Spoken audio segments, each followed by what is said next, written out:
બાબતનું ધ્યાન રાખીને તમામ ખેડૂતોને સરખો ન્યાય આપે એના માટે કરીને વિપક્ષના નેતા અમે બધા જ લડીશું. પણ એટલું ચોક્કસ કહીશ કે ખેડૂત માટે કોઈ જાતિવાદ ના હોય, એના ખેડૂત માટે કરીને કોઈ એ પ્રકારનો કોઈ વિચાર ના હોય.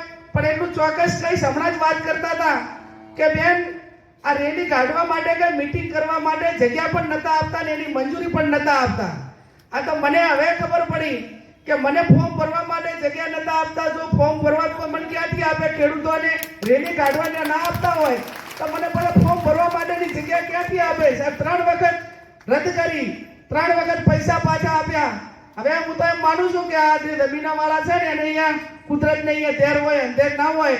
ભગવાનને પ્રાર્થના કરીએ કે એમની પાસે એવી કોઈ જમીન જ ના રહે જેથી કરીને આપણે એમની પાસે માગવા ના જવી પડે અને કુદરત જ એમનું પૂરું કરે એવી આપણે ભગવાનને પ્રાર્થના કરીએ.